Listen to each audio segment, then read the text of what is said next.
그럼 그렇지. 집은 컸다. 아니, 집이라기보단 저택에 가까웠다. 어른 키를 훨씬 웃도는 높이의 철문 너머로 스산하지만 웅장해 보이는 벽돌 구조물들이 눈에 들어왔다. 정원은 아주 엉망은 아니었지만 그렇다고 최근까지 관리했다고 주장하긴 어려울 것 같았다. 새벽의 어둠과 그리고 약간의 안개에 감싸여 있어 윤곽선이 흐려져 있었지만 분명 낮에 봤다면 열의 여덟은 사람이 살지 않는 집이라고 판단을 내릴 그런 모양새였다. 하지만 역시 D의 생각은 좀 다른 모양이었다. 어디 보자. 느낌이 딱 온다니까. D는 오늘도 자신만만해 보였다. 내가 왜 이 바닥에서 대부로 불리고 있는 줄 알아? 이 집 대문만 봐도 말이야. 안에 세간살이가 얼마나 되는지, 훔쳐갈 만한 사이즈인지, 그리고 나중에 뒤탈이 없을 만한지 바로 보인단 말이거든. 응? D가 이 바닥에서 과연 대부로 불리고 있는지까진 내가 알 바가 아니라고 해도 여지껏 같이 털어온 집에서 얻은 수입을 생각해 볼 때 꽤 신뢰할 만한 실력을 지녔다는 건 인정할 만했다. 대부인지 아닌지까진 몰라도 그가 선택한 집을 털어서 나오는 현금은 진짜였으니까. 심부름센터에서 일하면서 잃어버린 고양이를 찾아주는 일보단 더 넉넉한 보수가 들어왔고 나로선 그걸 마다할 이유는 없었으니까. 범법 행위인지 아닌지를 따지기엔 나도 그렇게 바른 사람은 아니었으니까. 그래서 난 그냥 D 형을 믿고 따랐지. 근데 이번엔 좀 느낌이 달랐다. 마땅치 않은 표정을 짓고 있는 내 앞에서 D 형은 시종일관 자신만만했다. 자, 분명히 저렇게 스산하고 관리가 안 된 저택인데 말이야. 응? 저 안에는 훔쳐갈 게 아주 많아. 다른 뭣도 아니고 내 직감이 그렇게 말하고 있어. 더구나 저 집은 말이야 지금 주인이 없는 상태야. 내가 아침부터 망원경으로 감시를 하고 있는데도 코빼기 하나 안 보인다고. 난 물론 뭐 금붙이나 보석 같은 걸 기대하고 있는 게 아니야. 근데 말이야, 저 안엔 분명히 뭔가가 있단 말이지. 뭔가가. 응? D는 그렇게 말을 하며 손가락으로 저택에 있는 창문을 가리켰다. 가장 어두워 보이는 창문이었다. 난 그저 고개만 끄덕일 뿐이었다. 여기서 나의 역할은 단순했다. 혹시나 일어날 수 있는 무력적 사태에 조금 터프해질 것. D는 나에게 다른 무엇도 아니고 그것만을 원했다. 내가 주먹 쓰는 일을 하던 것도 아니었고 그렇다고 체격이 좋다거나 키가 큰 것도 아닌데 왜 나에게 그런 일을 맡겼는지는 알 수 없었다. 하지만 D는 뭘 해도 좋다는 인상이었다. 실제로 그가 집을 털 때 아무런 일도 일어나지 않았고 아예 위험을 배제하고 도둑질을 하는 그에게 나의 포지션이란 건 딱히 별다른 의미가 없을 게 뻔했다. 그래서 주로 내 임무는 그가 자물쇠를 딸 때 옆에서 손전등이나 들고 있거나 작업 중에 이상한 소리가 들리면 조심스럽게 염탐을 하고 오거나 조금 무거운 물건을 가지고 나올 때 힘을 좀 더 쓰는 정도였다.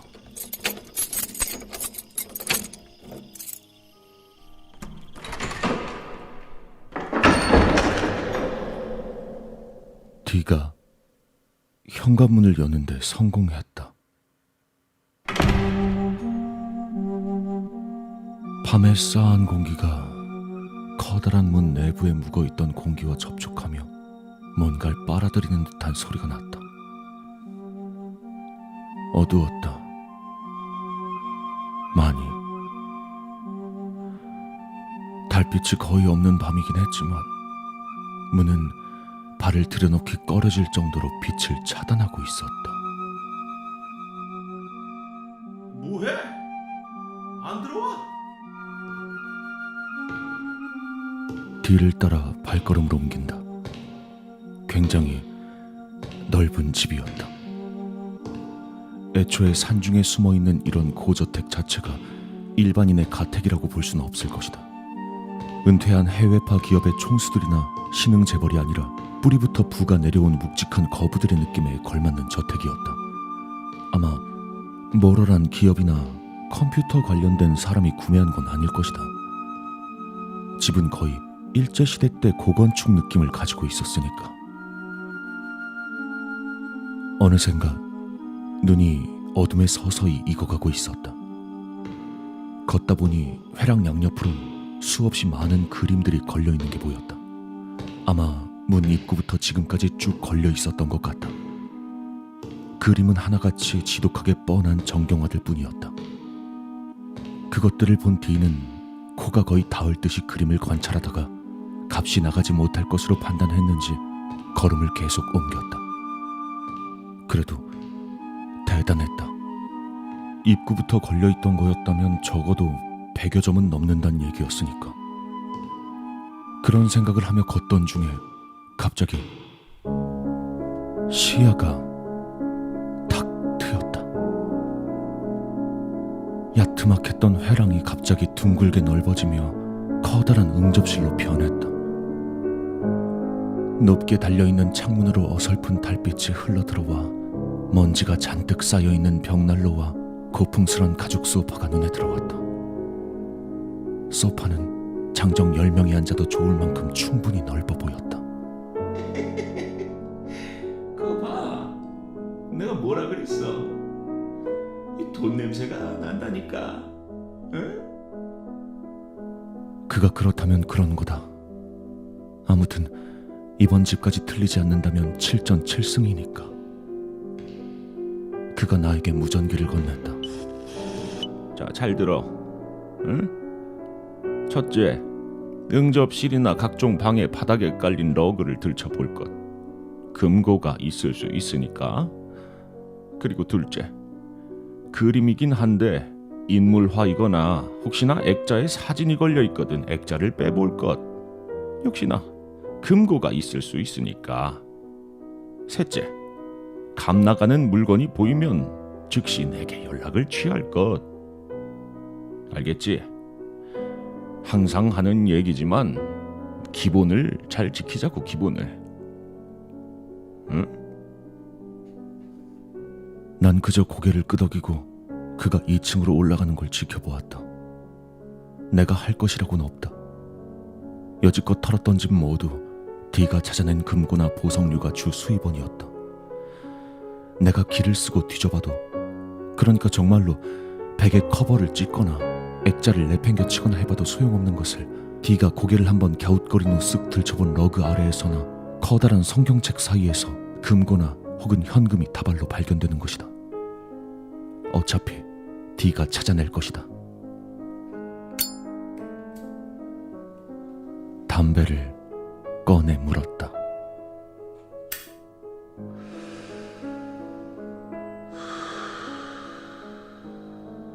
끝이 발갛게 타오르며 응접실이 한층 더 어둡게 보였다. D가 찾는 것은 그뿐만이 아니었다. 그는 가족 앨범, 졸업 앨범, 가족 사진 등에서 그가 터는 집의 가족 구성원의 사진을 훔쳤다. 기준은 있었다. 여자, 가능한 어릴 것, 가녀릴 것, 긴 머리일 것, 피부가 하얄 것. D가 원하는 취향들을 종합해보면, 그러니까 D가 정한 타겟의 소녀들은 일단은 예쁘다고 보아도 무방했다. 그렇게 가택을 찾아내 물건을 훔쳐내면서 D는 소녀들의 신상 정보도 훔쳤다. 그게 D의 대단한 점이었다. 그건 누군가가 알고 싶다고, 그러니까 훔치고 싶다고 훔칠 수 있는 종류의 것이 아니었다. 핸드폰의 최근 통화 목록과 문자 목록을 뒤져서 그녀들의 통근 시간과 각 시간대에 어느 장소에 있는지를 유추해냈다. 학원, 학교, 과외 혹은 시내. 번호를 훔쳐내고 그녀들이 어느 시간대에 어디 있는지를 정확하게 짚어낸다. 그는 그녀들의 방과 그녀의 가족들의 방에서 이를테면 온갖 자질구레한 정보들을 가구나 냄새 등에서 빨아들이는 것 같았다. 그리고 그 자질구레한 정보는 그의 머릿속에서 여러 가지 과정을 거쳐 그에게 상당히 중요한 포인트로 바뀌는 것이다. 딘은 그렇게 얻어진 정보들로 그녀들을 강간했다. 7전 7승이라고 했던 건 바로 그런 의미였다. 7개의 집, 그리고 7명의 소녀. 하교하는 길, 학원을 마친 골목길, 친구와 어울린 뒤 돌아가는 귀갓길. 딘은 정확했고 타깃이 혼자가 되는 때를 무섭도록 예리하게 캐치해냈다. 그리고 그가 더 완벽한 이유는 타깃을 고르는 조건이 깨끗하다는 데 있었다. 피해자들은 전혀 신고를 하지 않았다.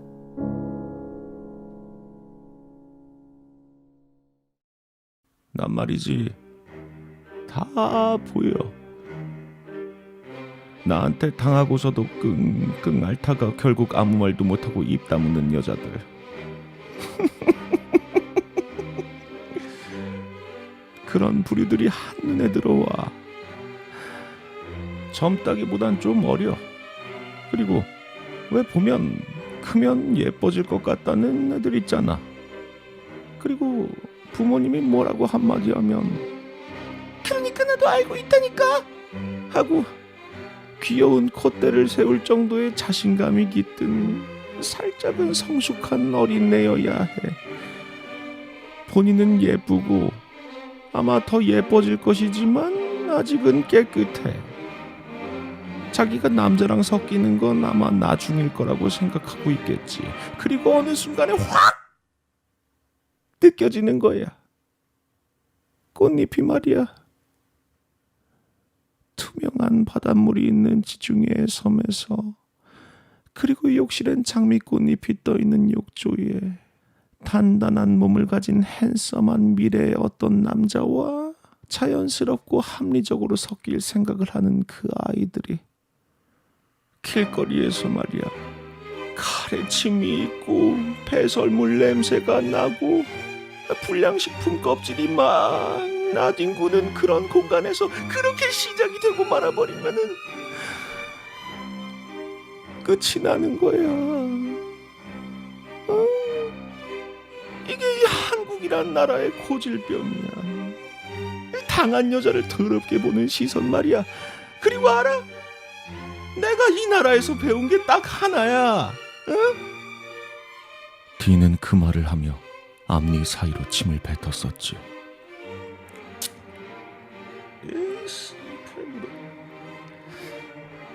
아무튼 이 선배 말씀 잘 들으라고. 그래서 내가 하고 싶은 말이 뭐냐면, 써먹을 수 있는 건 최대한 써먹으란 거야. 어?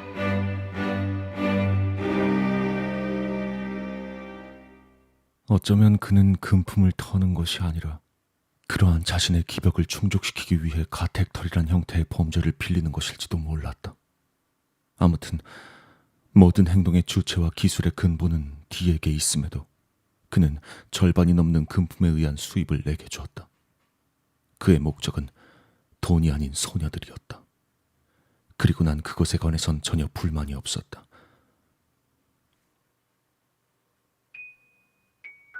D는 항상 라텍스 장갑을 끼고 작업했다. 지문을 남기지 않기 위해서였다. 그리고 항상 고무 막대를 준비해왔다. 그 막대 귀엔 출소한 지 얼마 안 되는 가택터리범들의 지문이 찍혀 있었다. 그리고 우린 철수하기 직전에 그 막대를 사방에 찍고 나온다. 그 지문의 주인은 지금 아무도 알 수 없는 곳에서 술에 뻗어 곤드레만드레 잠들어 있을 것이다.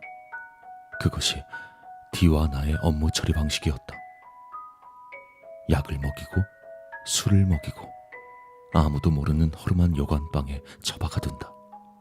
그리고 자연스레 사건이 종료된 뒤에 경찰은 그 사람을 체포해 간다. 일상이었다.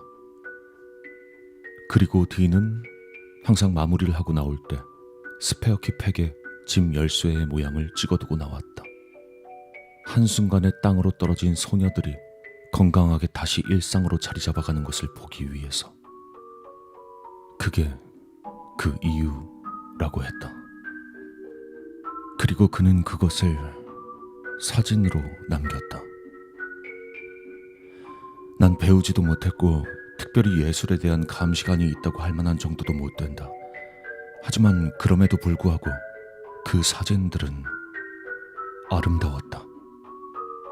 학교에서 수업을 받는 모습, 등교할 때의 모습, 하교할 때의 모습, 그리고 D가 힘들게 촬영해낸 거라고 자랑을 하던 집에서 잠을 자던 모습까지. 까맣고 길지만 맥없어 보이는 머리카락, 하얗다고만 하기엔 더 짙어진 피부, 다크서클, 깊어진 눈동자. 조용해 보였다. 마치 초록색의 저수지가 조용히 침잠해 있는 것처럼. 하지만 그 수면 아래에선 거대한 물뱀이 누구도 모르게 활개치고 있었다. 사악한 물뱀이.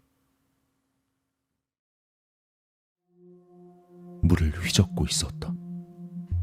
사방으로 유영을 하며 물 속을 가로지르고 있었다.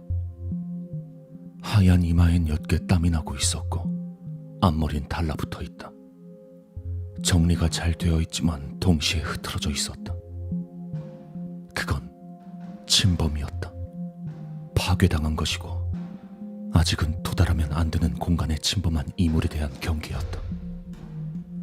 아마도 D가 단순 쾌락 때문에 이러한 일을 벌이는 것은 아닐 것이다.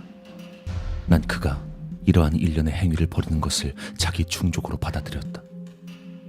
이건 결과물인 거였다. 그가 창조해내고 그가 안배한 사건의 결과물. 그리고 그것이 다시 자리를 잡아가는 그러한 과정이다. 스스로가 상처를 내고 그게 아물어가는 것을 보는 것처럼. 걔들은 말이야, 아무리 족보가 있는 명품 암컷이라도 동네에서 뒹구는 그 근본 없는 똥개 새끼들이랑 한번 붙어먹고 나면 말이야, 더 이상 그 명품이라고 할 수가 없어. 끝난다고. 순결의 상실 같은 게 아니라고.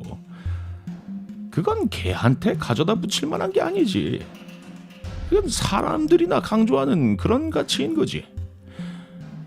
걔는 말이야, 이 암캐는 한번 잡종에 정액이 주입이 되고 나면은 이 DNA 자체가 변해요. 다시는 순종의 새끼를 낳을 수가 없는 거야. 몸이 흡수를 해버린다는 거지. 그리고 잊지를 않아요. 육체는, 응? 그 붙어먹었던 수컷으로 인해서 바뀐 유전자 구조가 그대로 간다 이거지. 이 대대손손 그대로 쭉 자자손손.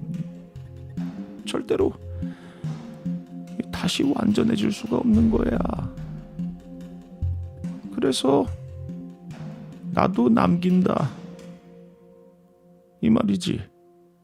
내 흔적을 평생. 응? 이게 남는 장사잖아. 남는 장사. 어?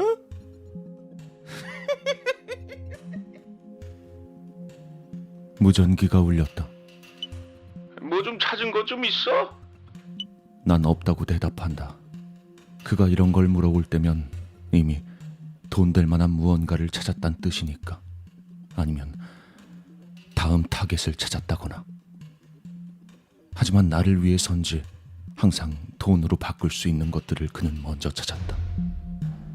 역시나 그가 응접실로 내려와 수확한 것들을 보여주었다. 금반지 몇 개와 진짜 다이아로 된 목걸이 하나, 그리고 순은으로 된 파이프 담배 하나. 난 말없이 그것들을 가져온 보따리에 챙겨 넣었다. 내가 있던 응접실 역시 D가 움직이기 시작하자 금세 여러 가지 것들이 쏟아져 나오기 시작했다. 끝이 다이아몬드로 가공된 골프채로 시작해서 현금 조금과 진주 목걸이, 그리고 가족 사진. 내가 그가 발견한 것들을 마저 주워 담고 나자 그는 느긋하게 바닥에 앉아 가족 앨범을 폈다. 4인 가족, 엄마, 아빠, 큰딸과 둘째 딸, 근엄해 보이는 아버지와 밝은 엄마, 나이 차이가 좀 많이 나 보이는 두 딸. 첫째는 벌써 결혼을 한 모양이었고 둘째는 늦둥이 같아 보였다. 교복을 입고 가족과 찍힌 사진 속에서 웃고 있었다. 다음 타겟이겠지. 구름이 걷히면서 달빛이 한순간에 응접실로 쏟아져 들어왔다. 디는 꼼꼼하게도 사진을 읽고 있었다. 그렇다. 그는 사진을 읽고 있다. 정보를 독해하고 있는 것이다. 심해 속에서 커다란 바위에 흡착한 문어처럼 빨판을 열고 온 다리를 뻗어 그것을 조사하고 있다. 끈적하고 관능적인 탐구였다. 그때였다.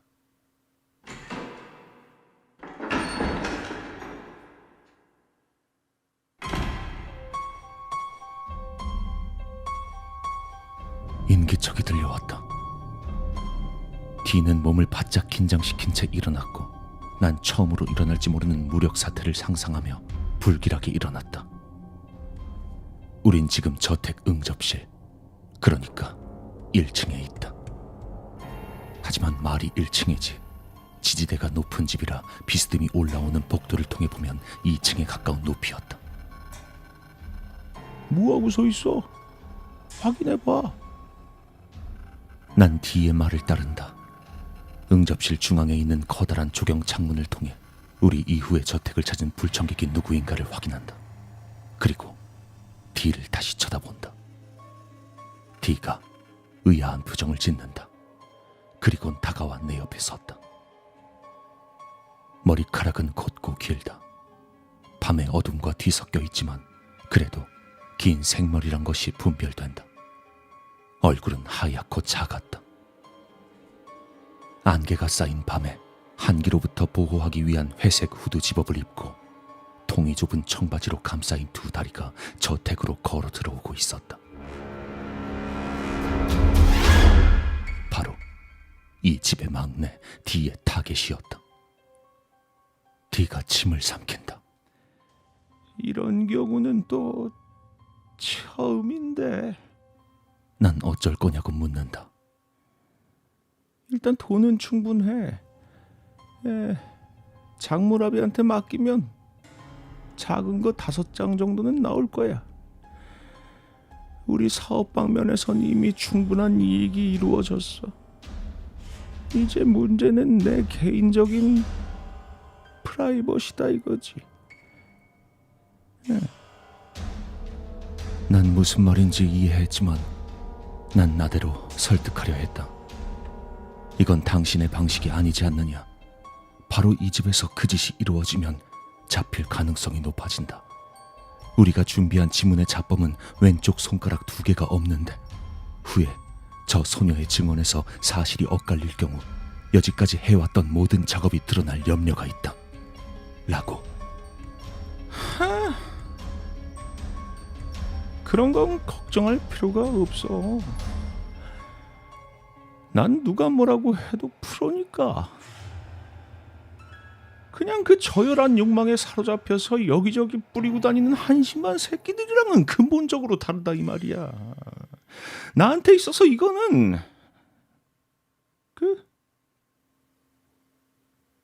예술. 그래. 예술이야. 응? 아주 고귀한 거지.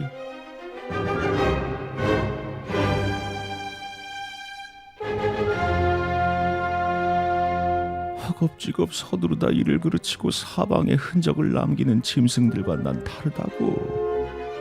아직도 그걸 모르겠어. 난 다시 만류한다. 이건 내가 알던 당신의 방식이 아니다. 여긴 계획된 장소가 아니고 당신도 충분히 준비되지 않았다. 오늘은 오늘의 전리품만 챙겨서 이곳을 빠져나가기로 하자. 라고. 무슨 소리를 하는 거야? 그렇게는 안 된다니까. 난 항상 내 느낌을 믿어왔어. 그리고 그 느낌이 지금이라고 말하고 있다니까. 어? 그렇다면 하는 수 없다고.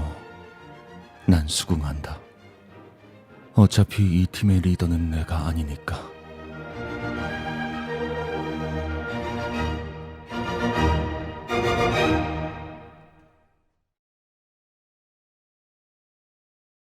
소녀가 걸어 들어오고 있었다. 어두운 회랑을 따라 걷고 있다. 확신컨대 아직은 어둠의 눈이 익지 않았으리라. 이 집에 살았던 것이 분명하다. 기억의 의지에 회랑을 걸어오고 있는 것이다. D가 품속에서 안대를 꺼냈다. 일단 시야부터 제압하려는 생각이겠지. 그가 나에게 팔부터 제압하라는 신호를 보냈다. 우리의 눈은 이미 어둠에 익어 있었다. 하지만 소녀는 아니었다. 우린 중간에서 마주치기로 결론을 보고 소녀가 들어오고 있는 회랑 쪽으로 소리가 나지 않도록 발걸음을 옮겼다. D는 숨소리도 내지 않았다. 완벽한 짐승이었다. 아니, 욕망의 짐승이 아니라 사냥의 순간의 모든 감각을 극도로 끌어올리는 그런 짐승 말이다. 야수. 느리지도 빠르지도 않은 그의 걸음은 점차로 회랑 중간에 다다랐다. D가 멈추란 신호를 보냈다. 땀이 흐른다. 중간쯤에 이르렀지만 소녀는 아직 보이지 않는다.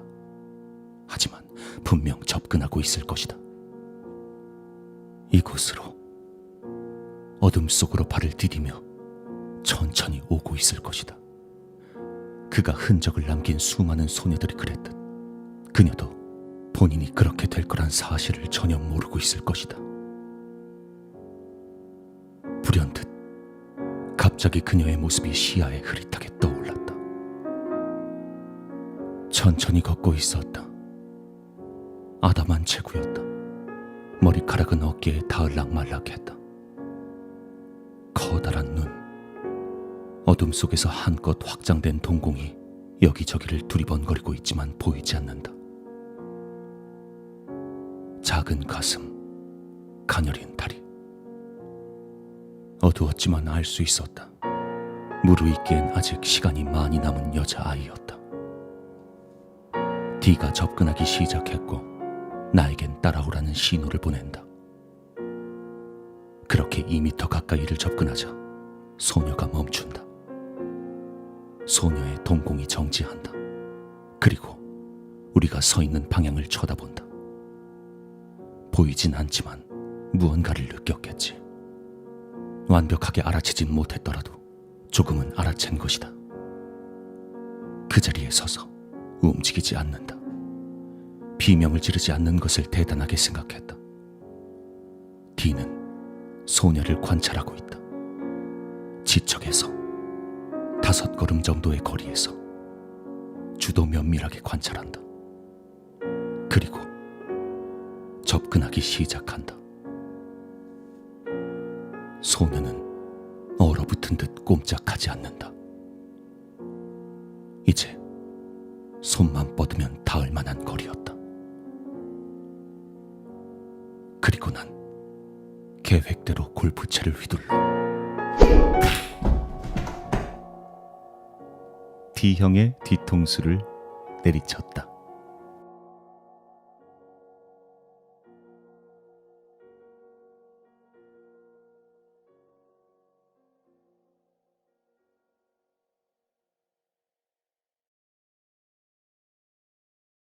일어났어요? 왜... 알아요. 그동안 같이 이렇게 충실하게 서로의 이익도 책임져주고 했던 파트너가 왜 갑자기 이렇게 엄한 짓을 하나. 그게 궁금하다는 눈초리잖아요, 지금. 그쵸? 근데 이거 피 좀 봐, 이거. 많이 아프죠, 근데. 내가 너무 세게 쳤나 봐요. 딱 한 대였는데. 미안해요. 그 힘이 너무 들어갔다. 그래도 죽을 정도는 아닐 거예요. 힘 조절을 한다고 하긴 했는데 너무 오랜만이라. 미안해요, 형. 암튼 왜 그런지 되게 궁금한 것 같은데. 이야기 듣고 싶으면 눈동자 깜빡이시고, 피가 너무 많이 흘러서 빈혈이다 어지럽다 못 듣겠다 싶으시면 그냥 계세요, 편하게. 예? 그죠? 궁금하시죠? 예, 궁금할 테니까 설명해 드릴게요. 그러면 저 D형 안 싫어해요. 형도 저 안 싫어하시잖아요. 그쵸? 뭐 감정 같은 것도 없어요. 아니 뭐 심부름 센터에서 오만 잡일하다가 형이랑 몇 건 하니까 금방 돈도 되고 했는데 좋잖아요. 형이 뭐 그거 여자애들 그 뭐 하는 거야. 뭐 장려할 만한 사항이 아니라는 거야. 뭐 그렇긴 한데 뭐 근데 내 밥그릇이 더 중요한데 당장 뭐 어쩌겠어요. 살면서 세상 더럽다는 것만 주구장창 배웠는데 그런 것 때문에 때려칠 수는 없잖아요. 내가 굶어 죽겠는데. 그리고 우리 서로 죽도 잘 맞았잖아요. 손발. 예? 착착. 네. 난 돈 벌고 형님은 그거 예술. 그거 하시고 멋있는 거. 근데요. 그 예술 말이에요. 그게 형만 하시는 게 또 아니더라고요. 알고 보니까 제가요 그 심부름 센터 할 때요 처음에 초창기에 사실 사람을 죽여봤거든요. 중년 아저씨였는데 살인 의뢰가 들어왔었어요. 형님 그거 아세요? 그 심부름 센터에 그런 것도 들어와요. 모르셨죠? 예. 고양이 찾거나 뭐 대리 주차하거나 뭐 그런 것도 있긴 한데 우리도 그 막 영화에 나오는 거 있잖아요. 히트맨 같은 거 게임도 있는데 아세요? 모르시죠? 살인 청부, 응? 죽이고 싶은 사람이 있는데 못 죽이거나 뭐 그런 거 있잖아요. 뭐 치정 관계나 원한 관계가 있어가지고 바로 조사 들어오고 막 그러면 불안하잖아. 그런 거 뭐 우리 같은 돈에 미친 거지 새끼들은 큰 거 한 장, 두 장에 그냥 하는 거예요. 뭐 범죄 경력도 없고 지문도 없으니까 조회도 안 되고 우리가 돈이 없지 성실하긴 하거든. 거짓말 같아요? 진짠데. 무시하지 마요. 미제 살인 사건 대부분이 우리 짓이야, 형. 피해자랑 연관이 하나도 없고 교차점이나 뭐 이런 게 하나도 없는데 어떻게 잡을 건데? 경찰이 초동 수사에서 방향 한번 잘못 잡으면 끝이에요. 범인 못 잡아. 아무튼 이 얘기를 왜 했냐면 1년쯤 전이었나?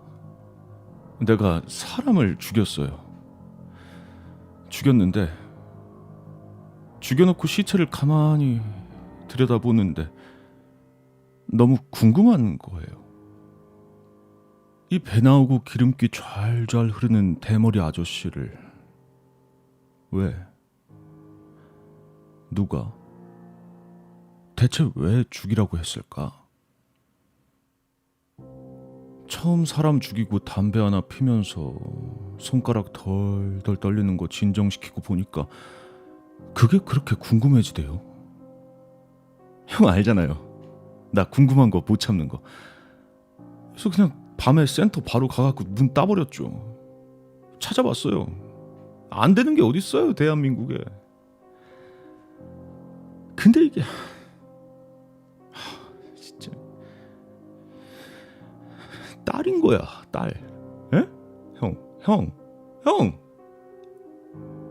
딸이더라고, 딸. 의뢰자가 친딸, 씨발 딸. 와, 진짜 나 그거 보고. 근데 또 거기 보니까 사장놈이 나중에 일 좀 틀어지면 비켜가려고 또 흥신소를 써가지고 잡아놓은 증거품이 또 몇 개 있더라고요. 의뢰인 약점 잡으려고. 근데 그게 포르노야. 포르노인데 온갖 게 다 나와. 대단해. 진짜 엄청나. 미성년자 어린애가 교복을 입고 나오는데 와, 주인공이 다 그냥 걔야. 의뢰인, 그 여자의 딸. 근데 또 장르가 총집합이야. 개새끼랑 하는 것도 있고, 지 아빠가 걔 묶어놓고 하는 것도 있고, 지 아빠 친구 새끼를 데려와서 하는 것도 있고, 야외에서 하는 것도 있고, 씨발 딸내미 학교에서 하는 것도 있고. 아니 인간 수컷이 생각해낼 수 있는 그런 그냥 모든 장르랑 체위랑 구도랑 상상력이 총망라된 그런 그런 그런 게 있더라니까. 와, 난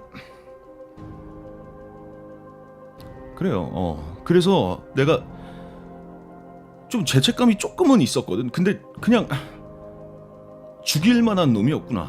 잘 죽었다. 그냥 죄책감이 사라졌어요. 그 새끼는 그냥 죽을 만한 놈이었으니까. 아니에요? 맞잖아. 그 새끼 직업이 판사였거든. 판사에다가 돈을 억대로 벌어들이는데 자기 친딸을 강간하는 개 쓰레기 새끼였으니까. 맞잖아요. 아니에요? 아니라고 할 수 있어요, 형? 나 아니었으면 그런 새끼를 누가 심판했겠냐고. 맞죠? 아무튼 얘기가 또 빠졌는데요. 아무튼 형이 왜 이러고 있냐면, 이제 진짜 얘기해줄게요. 진짜로. 오늘 밤 타겟을 여기로 잡았잖아요. 그쵸? 왜 그랬어요? 난 만족했었어요. 보수도 받을 만큼 받았고, 이번 일 마지막으로 하고 해외로 도피해서 살 계획이었거든요. 근데 와보니까 여기네. 왜 여기였어요? 왜 하필? 왜 하고 많은 집 중에 왜 오늘 여기였을까? 왜?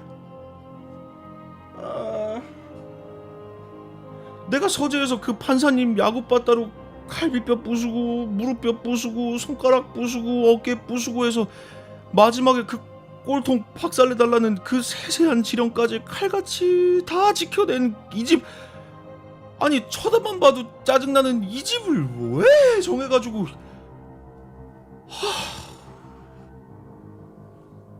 형, D형, 난 형한테 진짜 감정 없어요. 근데 알죠? 우리 돈 따라 도는 거. 근데 사실 우리가 아니라 사회가 그래. 그쵸? 우리 돈 따라 돌잖아. 근데 궁금하지 않아요? 맞춰봐요. 내가 우리 의뢰인 그 친구 아빠 죽이고 얼마 받았게? 안 알려주지. 아무튼 이해하죠? 아니 그렇잖아요. 큰 거 한두 장에 목숨 걸던 우리 같은 인간들이 큰 거 10장에도 코웃음 칠만한 돈 받기로 했는데. 응? 아직도 모르겠어요? 뭐가 어떻게 돌아가고 있는 건지? 이 형이 생각보다 멍청하구나. 우리 의뢰인이 돈을 더 주겠다는 거지. 그러니까 원래 자기가 자기 아빠를 죽이고 싶었대. 근데 나한테 의뢰를 할 수밖에 없었고 그래서 아쉽다 이거지. 요즘도 꿈에서 그렇게 아빠를 죽이는 꿈을 꾸는데 분이 안 풀린다. 그래서 요번에 그 아빠 죽은 자리라도 좀 자기가 보려고 찾아왔는데 이 뭐야 세상에. 우리 이 아티스트 형님이 여기 있잖아. 이게 웬 떡이야. 형 같으면 어떡하겠어요. 그리고 나도 여기 있네. 이게 뭐야 개꿀이잖아. 형 이거 봐봐요. 이게 뭔지 알죠? 형이 만든 거 예술 앨범. 응? 내 의뢰인 아빠가 그 판사님이요. 그분이 영상미의 대가였다면 형은 피사체를 기가 막히게 잘 잡아내는 것 같아. 내가 봤을 때. 에? 구도가 이게 예술이야. 에? 영혼이 담겼어. 영혼이. 이 내 의뢰인도 있잖아요. 이거 보면서 감탄을 그냥 아주 와, 어? 눈동자가 막 팍 돌아가더라니까. 형 사진에 분명히 이 여기도 안 나오고, 응? 여기도 안 나오는데 옷도 다 입고 있잖아. 근데 그 어린 여자애들 눈동자랑 표정이랑 분위기만 딱 보더니 그냥 바로 알던데. 여지없던데. 형한테 장난질 당한 거 그냥 바로 알던데. 그리고 하는 말이 여자 영혼 가지고 예술 하시는 우리 D형, 형만 넘겨주면 돈을 그냥 2배로 주시겠다는 거잖아. 형 몸값이 장난이 아니더라고. 어마어마해. 우리 의뢰인이 형 가지고 뭘 할진 난 모르겠어. 근데 자기도 더 살고 싶은 생각이 없다는데, 뭐 자기한테도 미련이 없는 여잔데 남한테는 뭐 말해 뭐 하겠어. 그죠? 심지어 우리 위대한 우리 예술가 형님한테는 말해 뭐 하겠어.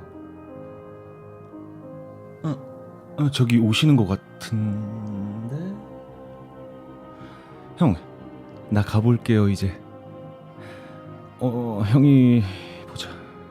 방금 깨어나서 모르겠지만 형 3시간 동안 기절해 있었어. 몰랐죠? 나는 그 시간 동안 의뢰인이 시킨 심부름 하고 왔거든요. 톱이랑 메스 찾더라고. 새벽 시간이라 지금이 좀 구하기 힘들긴 했는데, 그래도 내가 형 문 닫은 철물점 문 두드려 갖고 겨우 사왔어. 내가 형한테 이렇게 열정적이다. 뭐 녹슬긴 했는데 그래도 겨우 구해왔다. 정성이. 아무튼 D형, 우리 피차간의 감정 같은 건 가지지 말자. 응? 다 돈 따라가는 건데. 아 맞다. 그리고 원래 그 예술가들은 죽어서 더 유명해진다고 하잖아. 그리고 유작이 자화상이라는 것도 꽤 매력 있는 것 같아. 그치? 잘 있어. 이만 가볼게.